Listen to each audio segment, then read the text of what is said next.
Muling nabago ang lineup ng Gilas. Panay shooter ito. Kaya lang sino-sino itong bagong nadagdag at natanggal sa lineup ng nabuo na sana ng Gilas. Kaya lang dahil nga sa magulong rule ng Thailand, nagulo ang lineup ng Gilas Pilipinas na siyang ipapadala sa SEA Games. So tara't ating talakayin yan. So ang buo na sanang Final 12 ng Gilas Pilipinas na ipapadala sa 33rd Southeast Asian Games ay nagulo dahil na nga sa di malamang rule talaga ng Thailand. Kaya naman ngayon, sa bagong nasa listahan ng Gilas players ay nandito sila: Terdy Rabena,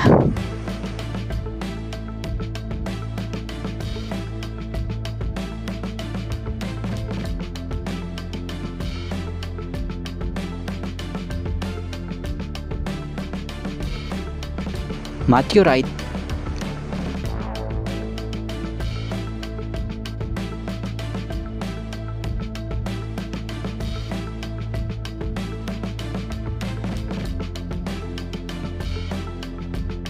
VJ Pre,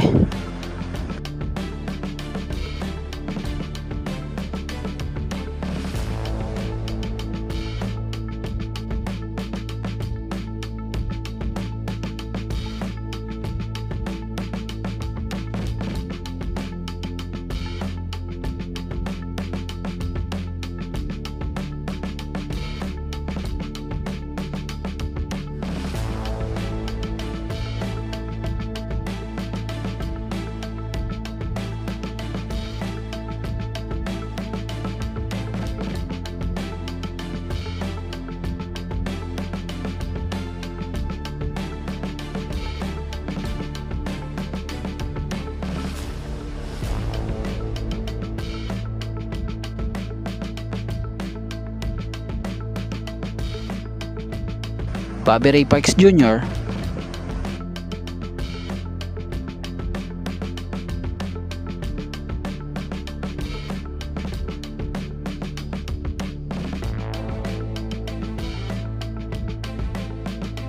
Von Pesumal,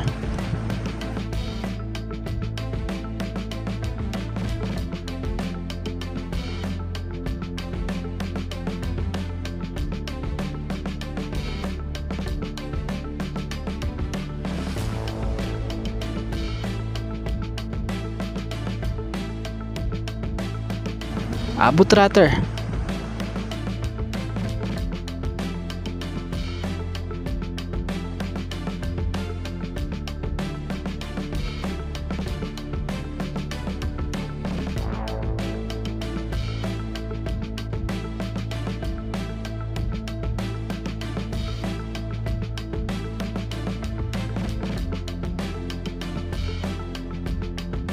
Robert Bolick,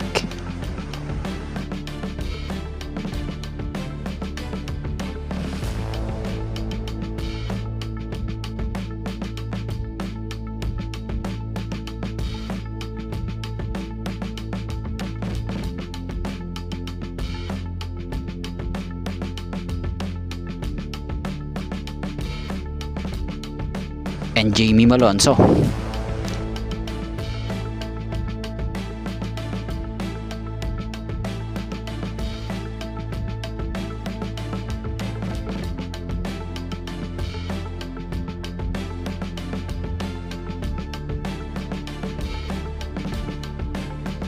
So mapapansin nyo, kasalukuyang wawalo na yan dahil yung iba gaya nila kay Manny Ladi,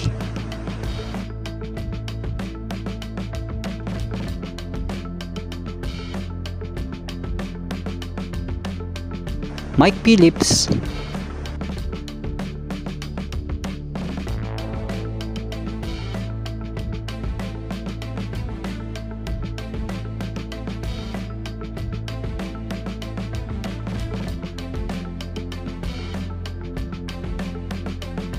Brandon Ganuelas Rosser,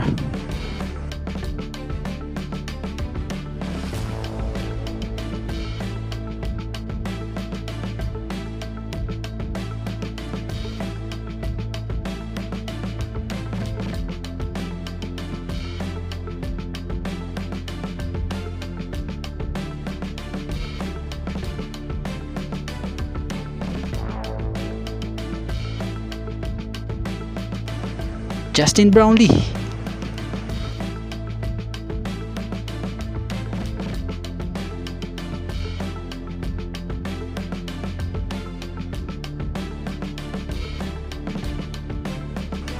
Ange Kwame.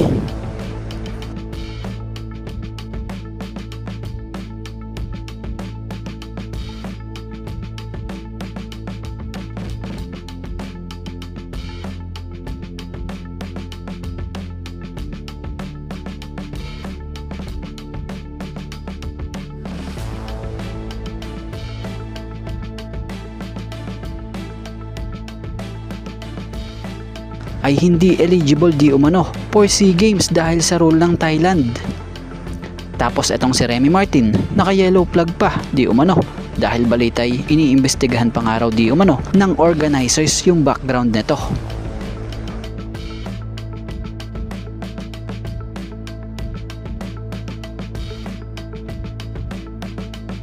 Tapos etong sila Jia Chu,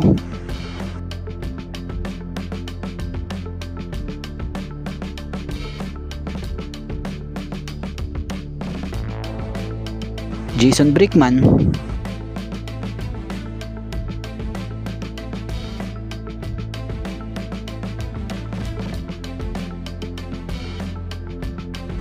at Dave Ildefonso ay out na rin sa lineup dahil nasa playoffs nga di umano itong mother team nila sa MPBL na Abra. So tingnan na lang natin sa mga susunod na araw kung sino ang mga madadagdag sa natirang 8 na player na to sa lineup ng Gilas. So abangan.